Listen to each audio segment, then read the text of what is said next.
And coming up on the wrap, Hillary Clinton has Twitter issues. Who doesn't? A battle in Congress begins over the death tax. And is the United States and its allies over their heads in the fight against ISIS? We'll discuss all of that, plus yay or nay, potluck. This is the Daily Wrap, live from a crowded New York City.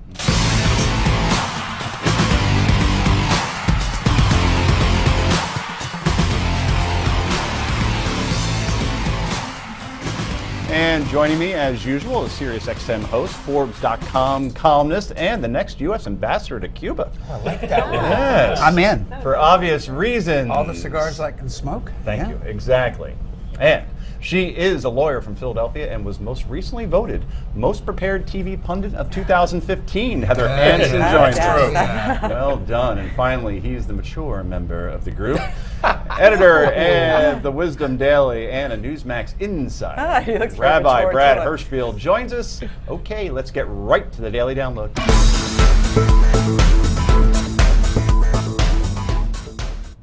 And so it begins. Hillary Clinton mania. Even though Marco Rubio is now officially in the race, the media's focus, as you know, and we're doing it first too, so who are we, solely on Hillary. Her non-existent Twitter followers are ecstatic. And did I mention the media has lost its mind? Coming up right here, right behind our camera, here it is. There she goes, and Secret Service following behind her. Okay, they're going around to the back, so we're not gonna, you can see the media running behind me here to chase the Scooby van. Wow. And she's going around to the back. Wow, they're... All right, and we'll see her very soon. Guy in the orange pants is pretty quick. Alex, I mean, I'm looking at these people. Wow. All right, now, orange pants, he's really outnumbered now by all of the people that are racing around the back. Yeah. Hey, the reporter, was it intern day at MSNBC? What was he, 12? Meanwhile, for the record, I had 6-to-1 odds on the guy in the orange pants, while Rick had, what, the guy wearing the blue jacket, right? It looks like he got there. Yeah, as usual. I think he's his chauffeur now. Probably. Anyway, as you can imagine, Lame Duck Daily Show host Jon Stewart was all over the media blitz. Meanwhile, as she was ordering a new face in the race for president, Senator Marco Rubio announcing he's running. Oh, bad luck. How could Rubio have known that on the exact same day he was launching his candidacy, Hillary Clinton would eat lunch? Yep, Marco who? The big question is, did she order guacamole on her burrito bowl? Was it steak or chicken? So many questions that need to be answered. And the news media didn't just cover Secretary Clinton's fast food choice. They went all in. The only Clinton sighting came at a Chipotle. She's just like us. She eats at Chipotle. Security video captured her ordering a burrito bowl. She stopped at a Chipotle in Ohio. She had a chicken burrito bowl with black beans. I believe she also got an iced tea. She also ordered guac. How many napkins? Jon Stewart, Associated Press, how many napkins did she take? I bet it was 3. Could have been 4. Tell me. Call yourselves a news network. How many napkins? Anyway, I'm sure John Fund has a few things to say about this. He is a Newsmax TV contributor. John, I have a feeling Hillary hysteria not going to end anytime soon. You know, in television, I knew they made people who work in it do a lot of embarrassing things. This is about the worst. And that's coming from a veteran, a guy who's seen in many, many campaigns. But yeah, this is something, it would be one thing if Hillary Clinton were a new candidate popping onto the scene a la Barack Obama in 2008, but she's been in the public eye for 23 years. Here's my question for you. If you want to brand yourself as somebody new and exciting, is it a good idea to name your campaign van after something that was featured in a 60s cartoon? Oh, come on, everyone loves nostalgia, especially Hillary, because she's really the early 90s. It's a very Okay. Wow. All right. The bottom line here is Hillary Clinton basically would love to coast the next 10 months through the Iowa caucuses. The less news, the better.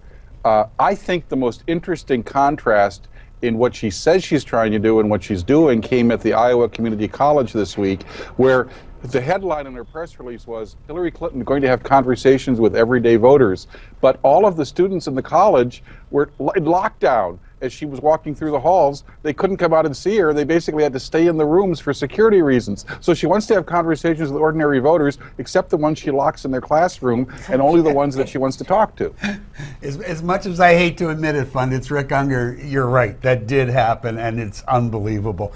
That said, don't you think that her opponents are kind of shooting it a little bit early? All these silly memes that have developed over the last few days, who cares? I mean, when are they going to start looking at her policy positions? When and she announces her policy positions. I knew you were going to say that. When she gets some, right?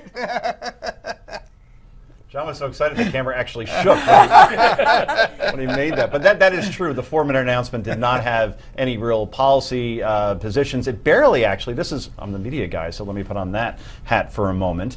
It barely featured one person pretty notable, Hillary Clinton. Right. She was barely in the video. And I think... Best instant coffee commercial ever. Yeah, absolutely. Let me just end it here, John. So I think Twitter helps Hillary Clinton because she can control her message and doesn't have to meet with reporters as much. She could just send it out to her 3.3 million followers. Apparently 2 million are not real. Well, that's what some reports say. We all know what Hillary's motto for the campaign should be: hiding in plain sight. Yes, and as an impromptu candidate, she certainly doesn't have the instincts of of Bill Clinton. That's true. John Fund, thanks so much for joining us from nearby New York. Anyway, Heather. Well, you know, she did come out with a policy statement today saying that she wants there to be a constitutional amendment so that we can have more accountability, and she wants to talk about unaccountable money in political contributions.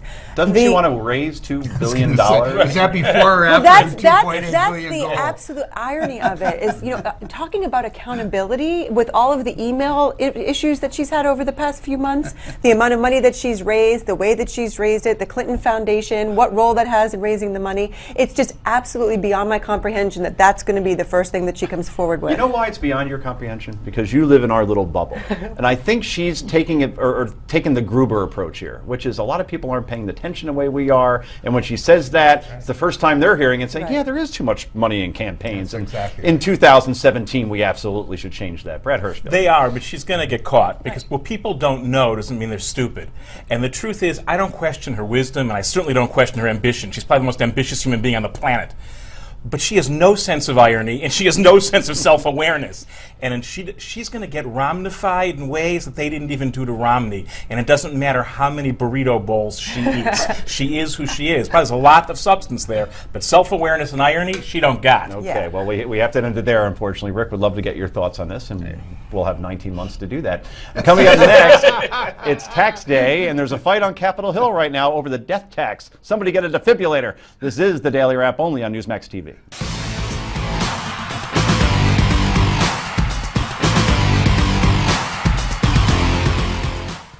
And welcome back to the Daily Wrap. So how far would you go to try to change government? How about strapping yourself to a mini helicopter the size of a John Deere mower and breaking no-fly rules over Washington, D.C. to deliver letters to Congress? No sane person would do what I'm doing. I have carefully planned it so that nobody will get hurt, including me, especially me. I'm not suicidal, and I'm not going to commit suicide, and I'm not going to fly into any monuments. Okay, listening after the first poll. Wow, it really was like a lawnmower.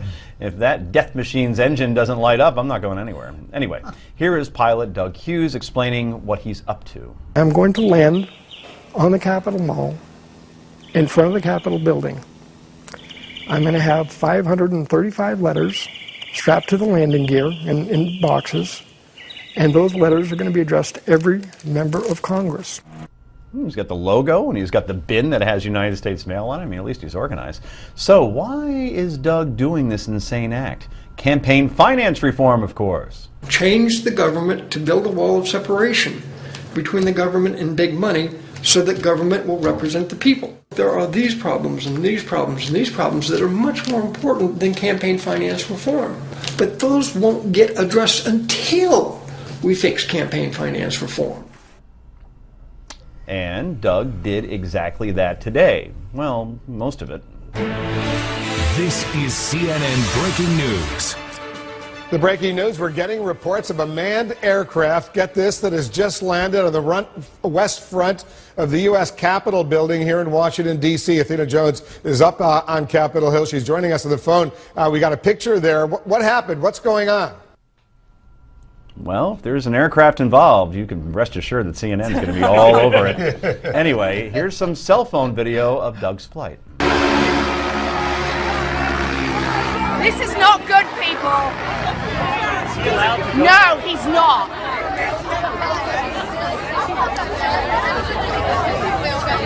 Oh, guys, just stay still for a minute. That's not a good thing.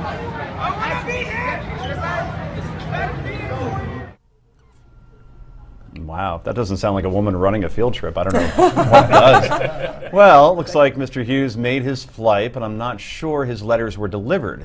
Rick, is this guy incredibly stupid, or you just feel sorry for him? I think the only intelligent thing he said was that a sane person wouldn't do this. This guy is so lucky that he did not get blown out of the sky flying into restricted airspace. I don't know why he didn't, frankly, and that raises some other questions, because he could have had some nasty stuff on that little helicopter of his. I love the mission he has. I'm with him on the campaign finance reform, but dude, that was really stupid. I think what was telling about that video is how low he was flying, Heather, and the fact that there were kids nearby. Yes. And what if that flying John Deere just happened to run out of gas, or he couldn't control it once he got into an urban environment? Those kids could have been hurt or even killed. Well, and you think back to October of 2013 when that woman was shot by the police in that area because it looked like she was approaching the White House, and this seems like it was a lot more dangerous. It seems as though the Secret Service and some of the police had the heads up about this guy. But you know, there's a deeper story here. His son had committed suicide by hitting another car head on sometime before this happened. So there's definitely it's a sad story, because if they did know about this before, someone should have stepped in and tried to make this a better situation than what it was. Okay, so the media guy will ask you. It's even crazier. Yeah, right. That's the point. That's exactly what my question is. Should the Tampa Bay Tribune, I believe, was involved here, knew this was going to happen? Yeah, get the story of him preparing, but then you got to report this, correct? Yeah, I don't understand why there isn't an override. I get it. They want the story. They've got the story. That's fine. Why don't they have an ethical obligation to report this? The truth is, the only reason I suspect he wasn't shot down is a shoot down, even of a small vehicle, creates tremendous danger for the reasons you both mentioned. No, but he could have been arrested close. before he got in. No, that's what I'm saying. That's for sure. But the other issue, why he wasn't shot down, because at that height, you take that vehicle down, the rotors are moving, people are going to get hurt. And that's why you can shoot someone with a small caliber gun, close range, not shoot someone out of the sky. But I don't understand why the people who covered this story aren't being held accountable. I was going to say, I wonder if they can be charged as co-conspirators or something. I mean, you're the lawyers, but it seems to me this is a conspiracy. I'm not sure that they didn't tell I'm not sure the Secret Service didn't know about this. Well, it wouldn't be the Secret Service in this case. It'd be Capitol Police. Well, Secret Service had interviewed this guy. They had interviewed him about this? Yeah, about his plan. Listen, there's a whole bigger story than what we know right here, but it's an embarrassment. The Iraqi Prime Minister was in the Capitol when all of this was going on. I mean, it is absolutely an embarrassment that this type of thing can happen. And you see, we've had other problems with the Secret Service in the last couple months. It's definitely something is that not is right not here. right. If it was some kind of grand political theater, I don't know, stuff flying through the air, our history. The last thing we need to do is create fear when it's unnecessary. So even if they want to maximize people's right to protest, this stokes fears in so many ways. And that tour guide leader was frightened. Terrified. You can hear it in her voice. Absolutely. Good people. You can hear it in her voice. Well, and with all the talk we have lately about drones and what they can do, we've talked about it on this show, what they can do and what can be done. I mean, the fact that this was allowed to happen, I think there's a lot more investigation that has to be done. You're on the show often, right? Yeah. What have I said is my biggest fear? That is it. Drones coming in. Drones controlled by terrorists, right, from afar. Not that they wouldn't mind even being on a plane and flying it into somewhere, but packing something like that with explosives. And you don't have to kill a lot of people. But if you flew that into the White House, when you know the president's there, even if you hurt him or not, the fear that would go through this country. I'm shocked it hasn't happened yet. No, that's why they call it terrorism. The real danger, and I'm not minimizing the human cost when terrorists act, but is the cultural cost when you paralyze people with fear. And that could happen, and you're 100% right, Joe. The greater the technological advances are, the more security risk there is. Doesn't mean we shouldn't have the technology, but we shouldn't be naive about the real risks that come with it. And that is our last word, Heather. Sorry. Coming up next, it's tax day, and there's a fight on Capitol Hill right now over the death tax. We'll talk about it a little bit later. This is the Daily Wrap, live from a warm New York City. You know, I'm going to let you get the last word in. Well, now I forget what I was going to say. No, when we were talking, you were so nicely saying about terrorism and the fear. But the problem I see right now is we don't seem to have any fear. The fact that there's allowing this flying object to get that close to one of our monuments is a major problem that we need to increase the security. As you said, there's got to be more to the story. I can't believe that this could just happen. It just shocks me. Yeah, and with the amount of investigation that happened before, it is unusual that he would not be arrested. What can you do to stop it? Is the arrest question. him. If you're going to arrest people who are going off to ISIS. I'm saying in general. The larger problem. Yeah, that's a no-fly zone. If you can't get in contact with it, you blow it up before it gets to restricted areas. Send a message. I couldn't agree more. Okay. Heather, see? We accommodate you. More Daily Wrap in a moment.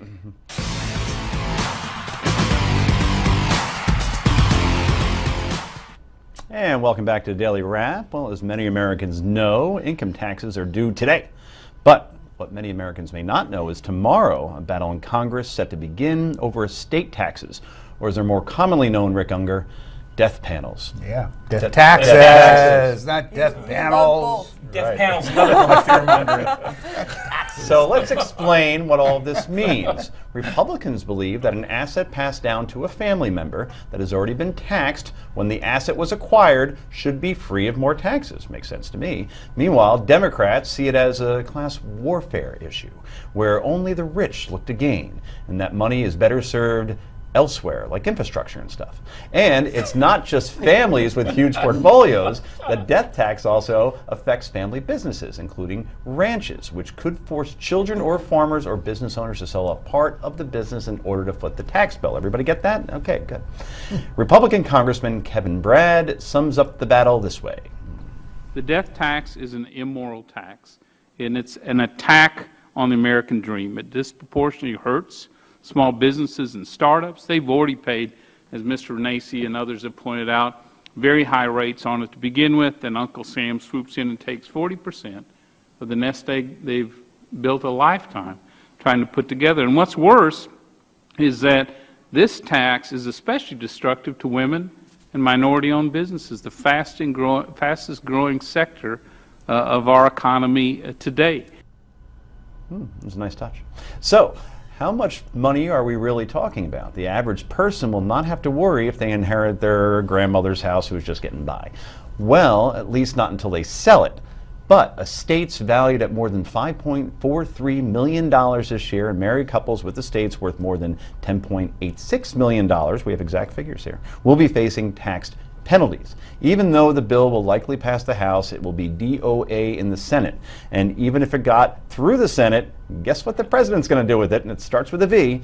So, guys, Congressman Kevin Brady called it immoral. Heather Hansen, do you agree? I think immoral might be a bit of a stretch, but I do think it's unfair, and I think that it is definitely unfair, and it's not affecting the uber wealthy have ways of getting around these taxes. So it's affecting people, like he said, the families, the people with their own businesses. But I don't think it's the biggest problem with our tax situation right now. I think, the latest Pew poll on taxes, the highest percentage of people had a problem with the complexity. People want to know how much they're going to owe. They want to know how much money they have. If they know that, they're more likely to invest that money. They're more likely to spend that money. And that's what has to be fixed, the complexity of the system. I'm going to give you a compliment. Uh-oh. Okay. Uh-oh. You know why you're on so many different platforms? You're on .com, and you're on radio, and you're on this television show because you're unpredictable. I thought it was because I work cheap. And because you are like an intern in terms of what you demand. Yes. But the point is, are you going to surprise us here and say, you know what, taxing somebody twice is a dumb idea, or are you going to toe the party line, Rick Unger? No, I have always viewed this as one of the most difficult issues out there. If you are a progressive, if you believe in progressive taxation, and I'm actually not all that addicted to progressive taxation, then you necessarily have to believe in the estate tax because it is the most progressive of progressive taxes. I, at the same time, completely understand the other side of the argument, which is really not fair to double tax it. You know, you took the money from me when I was earning the money to buy whatever it is, or to have this in my estate. To take it again's not fair. You do have to keep it in perspective. A very, very small percentage of the American public, like less than 2%, will pay it. But then again, those 2% are entitled to be treated fairly too. So it's a very difficult issue that I have never come up with my own answer. See, that's an honest answer. And on another television show, you had to be definitive and take a side even if you don't believe in it. There is some nuance here, Brett Hurst. No, there's tons of it. Look, this is really important. You can make a very serious moral argument against this tax. And anyone who thinks otherwise is kidding themselves. You really can. Because why is someone being retaxed? On the other hand, as you said, it affects very few people, right? 5,400 estates over the next several years. 2 million people are going to die this year in this country. So for me, the issue is, why are we spending so much political energy, given the number, forget of larger issues beyond just tax code issues we face in this country? I can answer that question. This is getting why. used. I can too. I would love great politics, right? Symbolism. Yes, Right. I know. Symbolism. But here's the thing: when a Constituents symbol, aren't even going to pay it. you're right, but that's the sounds problem. great, When but a it sounds great. symbol is robbed of any real meaning that serves the people, it's not a symbol, it's an idol. And so what we have is political idolatry, and it's expressed on both sides with moral outrage from the right. I mean, when you ask them, people shouldn't have to deal with this when they're grieving a loss. They Right? aren't That's the dealing house. with If that's what you're dealing with when you're Yeah. grieving the loss of Right. your mom or dad, you've got bigger problems than the tax bill that's coming. right. On the other hand, it would be nice if people on the left would say, you are right, we are using tax policy to machine an outcome in this country that we believe in, and it's not fair, and that's where we want to go, and if you don't like it, tough. I don't agree with that, but I'd love to hear that freshness. Rick, 10 seconds. Is there any room for compromise here, or Yes, is it kill it or yes. don't kill it? And we've tried a few things over the past couple years, even having a year where if you had to die, die, because it was 0%. We have to find the right level, the right rate. And coming up next, well, if we're still living, it's potluck time. This is the Daily Wrap, only on Newsmax.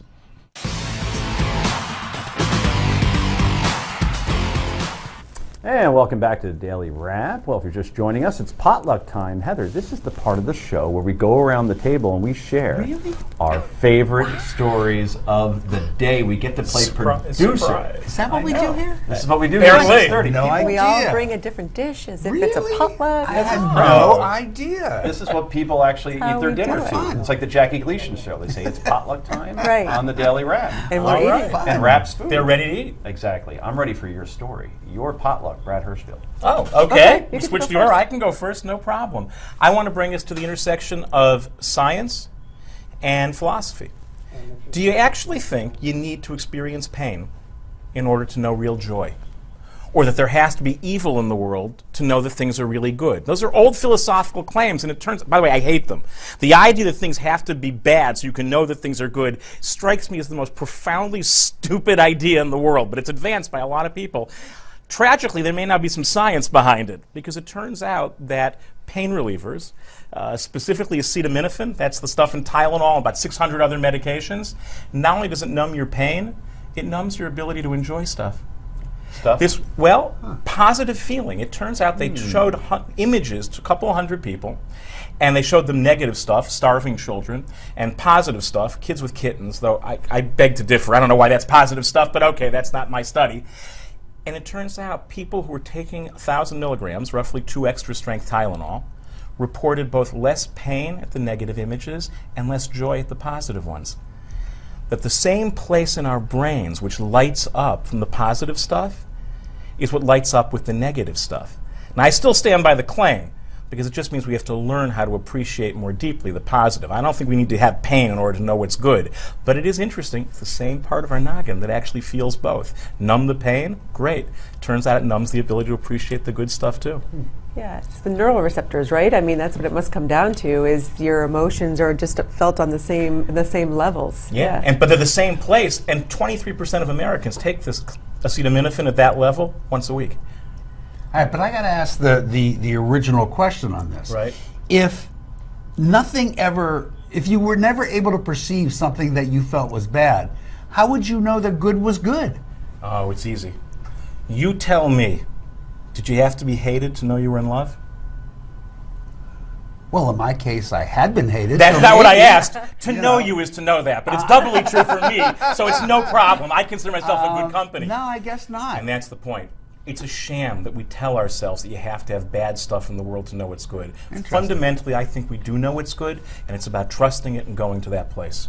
Interesting. I think you could appreciate happiness will be my last word on this, right? So you work hard all week, and then Saturday when you're just doing a crossword puzzle, you're like, this feels nice. Yeah, I think that's true. Rest is different. You do have to work to know that you're not in a resting state, but you don't have to be a slave to know that freedom is good. Brad makes us think about stuff. like He that. does, doesn't he? that, There's a lot of dominatrix that just turned off their TV. I was Not where I thinking thought the we were same going, thing. but I like it. Yes. was thinking the same Speaking of which, Heather, you're up next. Oh, that's right. That's how I keep the control of the place here. Someone needs to. That's right. Okay, so today, Aaron Hernandez was, after a long jury deliberation, I think it was about 6 into the 7th day, was found guilty of first-degree murder.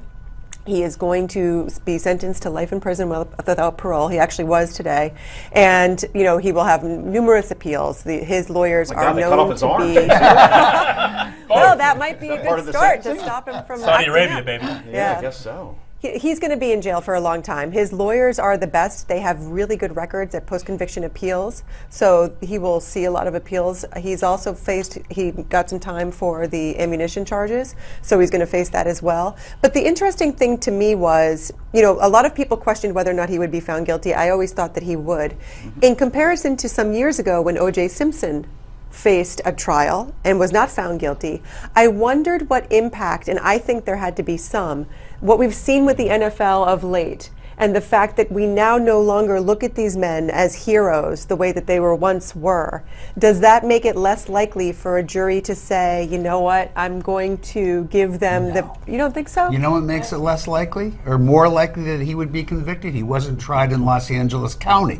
In Los Angeles County, your opportunity for getting off is so much better that if you're tried in any real court, You're going to, by you get comparison, you're convicted. going to do Yeah, better. I think that is true. I mean, obviously, everybody. That's why Rob Durst Right. wants to get to LA so Right. quickly. But I do think that there's been a sea change in the way that we look at our sports heroes between then and now. And remember who we're talking about here. Aaron Hernandez, while incredibly talented, just happened to play behind the best tight end in the game, in my opinion, in Rob Gronkowski. So he was a backup. Now, he did get some playing time. He did score a touchdown in a Super Bowl when Gronk was kind of banged up. But overall, he's not a household name outside the fantasy football bubble. He did get a $40 million no-cut deal. He did a good con, but even if you were, the truth is it's not the first. We've had Ray Lewis. We've had Eric Napowski. We've had Ray Caruth. Right. They've done this before. I don't think we should be so shocked. I think we should be appalled, but not shocked. And real sports people, they know this has happened before. Yep, and I'm going to sound like a lawyer for a second. I'm so surprised they came to that verdict considering it was based solely on circumstantial evidence. Or so I heard. Anyway, when we come back, we'll have more potluck from Rick and me. This is the Daily Wrap only on Newsmax.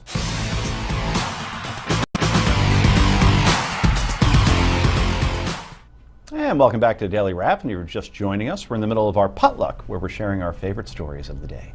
Rick, what do you have for us? Well, I thought I would bring how I spent my day, which I spent... Everyone's...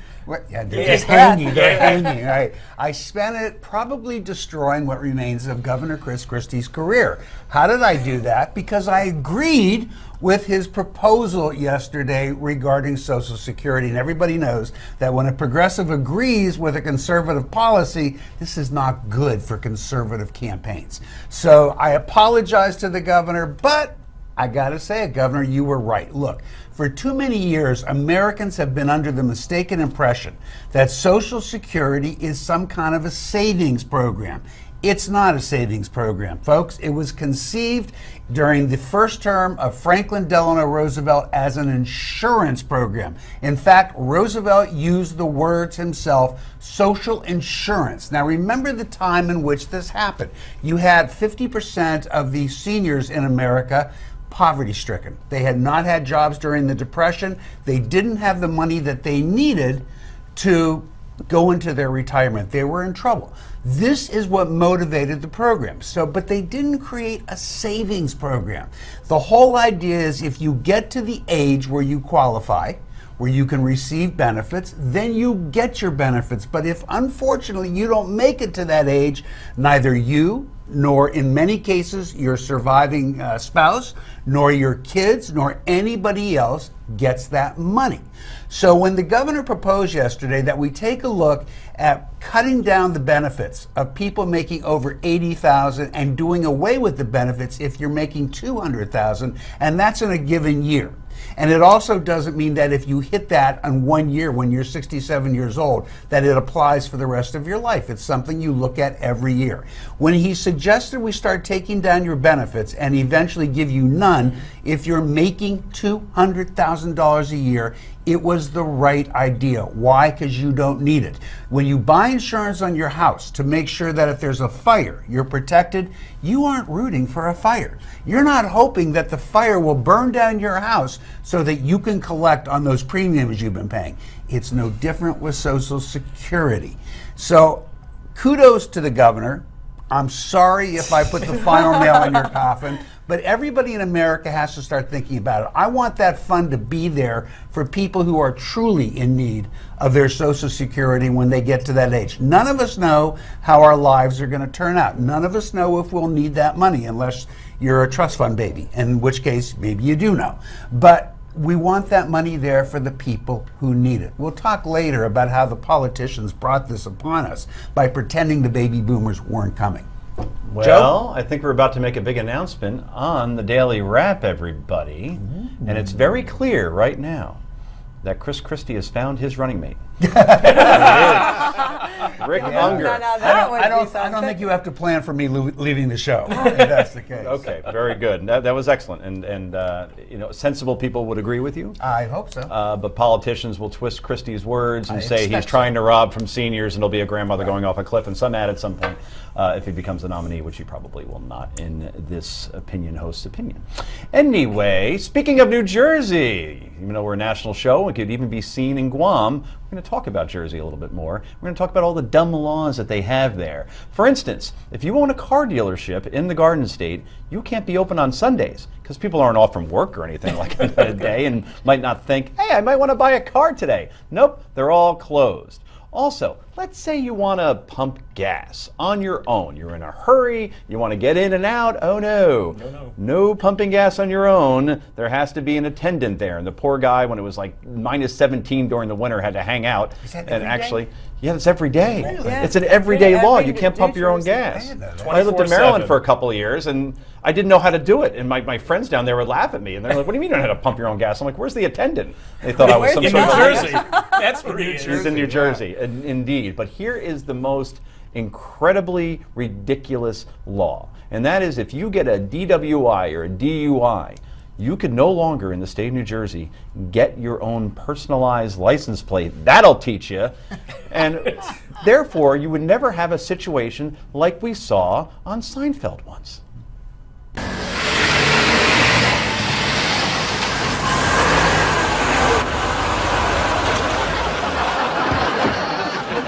Can I help you? Yeah, Dr. Cosmo Kramer, proctology. Oh, okay, sure. Yeah, thanks. Have a good day. Now, I've never had DWI, but if I did, I would want that particular license plate, and I couldn't get it in New Jersey. You're a lawyer, Heather. Are these laws ridiculous? You know, a lot of the laws are outdated. I think that, the car dealerships not being open on Sundays was a reflection of people were supposed to be staying home on Sundays. It used to be that no businesses were open on Religious reasons, Sundays. right, But yeah. it's just, a lot of the laws just don't keep up to what people are doing. Okay, and that's the last word on that, and I can't move because I do this show, and it's nice and convenient to get here, except for tonight. That's a story for another time.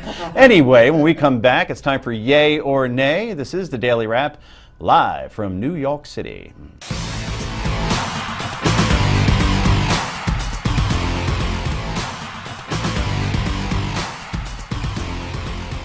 And welcome back to the Daily Wrap. It's time for Yay or Nay. First up, rapper and marijuana aficionado, Rick Unger. Nope, that's Snoop Dogg. Snoop Dogg is one of several investors helping to fund Ease, a California-based startup that promises to deliver medical marijuana, right, for medical reasons, to your doorstep in less than 10 minutes. Take that, Domino's. So far, Ease has raised over $10 million In the 9 months since its launch, the company has made over 30,000 deliveries. Is pot to your home the next big thing? Yay or nay, Heather Hansen? You know what? I don't think so. I think the legal ramifications are going to be huge. People should be focusing on pot law in law school right now because there's so many legal issues that can come from this type of thing that they'll have a job forever. Rick? I don't know how to tell you this, but I was having pot delivered to my home 40 years ago. 40 years ago. There's nothing new about Ahead of this. his time. Yeah, believe me, I wasn't the only It one. was illegal back then, too. Yeah, right. What was the guy's name? Do you remember? It's always like a name like... You know, it's the sort of thing Wilson. that you never disclose that. Good point. Even though I know it. Okay. That's hilarious. We learned more than we ever thought we would during this Are segment. you shocked? No. Not at all. Brad. Not a bit. I'm actually going to go yay. Because the law may change, but to the extent that it's legal, doesn't it make more sense to have the drugs come to you than be out there on the street scoring them and then using them while you're moving Driving, around? yeah. Right? So to me, if we're going to be clear, if it really is not about writing laws to moralize the people, but to regulate the health of the culture, I think actually I'm going with Snoop Dogg on this one, which is not something I say very often. Yeah. Yeah, I'm a yay as well. I would rap, but Karl Rove's so much better than I am. In your nightmares. Let's move on, shall we? Former NBC News anchor Tom Brokaw finally spoke out about Brian Williams and the controversy, calling it, quote, really, really serious case of, quote, very, very difficult time for NBC and those involved. Yes, he was a national anchor. I love Tom. Who am I kidding? Brian is about 2 months into his 6-month suspension for, let's say, exaggerating some of his on-the-job experiences. That said, they say time heals all wounds, and it has been over 2 months since Brian Williams committed or at least it was exposed anyway. So does he have a shot, panel, of returning to the anchor chair at the end of his 6-month suspension, Rick Unger? Absolutely, yes, simply because, well, on the first 2 weeks after he was gone, the NBC 6 o'clock news broadcast was staying #1 in the ratings. It has now slipped to #2 behind ABC for 2 weeks in a row.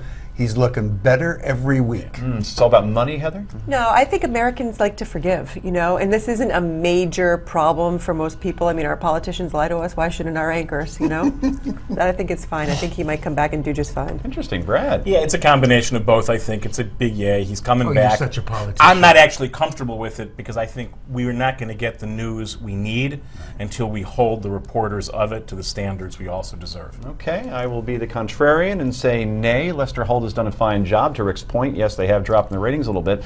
The problem is there's no one on the bench. Savannah shouldn't leave the Today Show. Remember what Katie Couric went to an anchor position. That didn't work out well. Matt Lauer. I say groom the next Brian Williams, some 34-year-old kid that maybe at an affiliate somewhere. Make stuff up. Yeah, oh no, he does not make stuff up. And in 3 or 4 years, then come back with that. Helicopters. But you have a pretty good excuse to get out of Brian Williams' contract right now, that's for sure. Anyway, we've had a lot of fun at Hillary Clinton's expense over the campaign video released Sunday, but Russian officials don't find it very funny at all. Not too surprising, specifically the scene featuring a gay couple holding hands, as you see there. Officials were so up in arms over the scene that when the video aired on Russian television Monday, they slapped an 18-plus ratings stamp on it, indicating the video is for mature audiences only, fearing the message might conflict with that country's anti-gay propaganda law. Hillary isn't running for office in Russia, but did they go too far in making the campaign video for adults only? Yay or nay, Brad? Of course they went too far. Vladimir Putin is taking Russia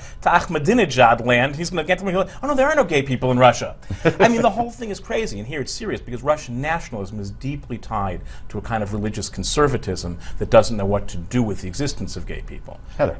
I think it's great. I think they need the positive propaganda to see all the good things that we allow here in the United States that they don't allow there. Yeah, I like that answer. It's who cares? Who cares if he likes it or not? She's not running for the president of Russia, and if they don't like it, they don't have to watch it. I don't care. And I'm a nay as well. I mean, who even knew they had TV ratings over in Russia in any capacity, and everybody's too drunk to see the TV anyway. Finally, there are a lot of crazy beauty regimens out there, and a lot of women willing to try almost anything to stay young and beautiful. But this is just downright disgusting. 19-year-old freelance model, actress, vegetarian Chanel was featured on the MTV series True Life. I'm obsessed with staying young because of her unorthodox beauty treatment, taking baths in pig's blood. A vegetarian bathing in pig's blood. She says people did it thousands of years ago to keep their skins looking soft and tight. So we only have 10 seconds. Yay or nay in pig's blood bathing, Brad? Can I say nay loud enough? Okay, you just did. Heather? Yeah, it's very gross. No, thank you. Rick? That's pretty gross. Very gross. It kind of worked in Carrie, during the whole prom scene. Anyway, that's our time for this evening. Panel, thank you so much. I'm Joe Concha, everybody. Good night and have a good tomorrow.